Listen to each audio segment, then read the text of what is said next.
ಒಂದು 15-20 ಡೇಸ್ ಹಾಸ್ಪಿಟ್ಲಲ್ಲಿ ಇದ್ರು ಅಪ್ಪ ಅವರು. ಡೇ ಬೈ ಡೇ ಇಂಪ್ರೂವ್ಮೆಂಟ್ ಆಗ್ತಾ ಇತ್ತು.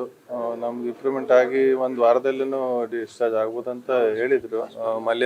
ಮಣಿಪಾಲ್ ಹಾಸ್ಪಿಟ್ಲ್. ಅದು ಸಡನ್ ಆಗಿ ನಿನ್ನೆ ವಾರ್ಡ್ಗೂ ಶಿಫ್ಟ್ ಆಗಿದ್ರು ICU-ಇಂದ. ನಿನ್ನೆ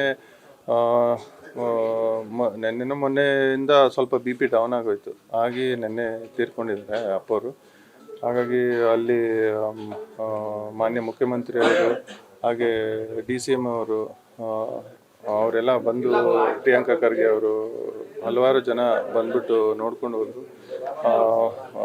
AICC ಅಧ್ಯಕ್ಷರು ಮಲ್ಲಿಕಾರ್ಜುನ್ ಖರ್ಗೆ ಅವರು ಇವತ್ತು ಬರ್ತೀನಿ ಅಂತ ಹೇಳಿದ್ದಾರೆ.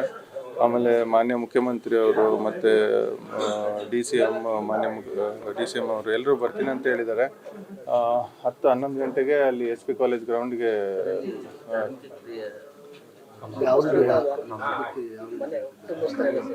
ಕುಟುಂಬಸ್ಥರು ಸೇರಿ ಪೂಜೆ ಮಾಡಿದ್ಮೇಲೆ ಅಲ್ಲಿ ಶಿಫ್ಟ್ ಮಾಡ್ತೀವಿ.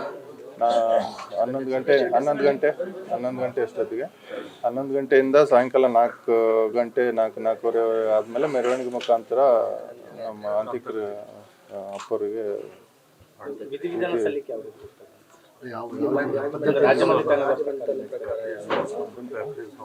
ಪ್ಯಾಪ್ಲಿ ಸಂಸ್ಥಾನ ನಮ್ದು, ಅದ್ರ ಪ್ರಕಾರ ಇರ್ತದೆ, ಅಗ್ನಿಸ್ಪರ್ಶ ಇರ್ತದೆ.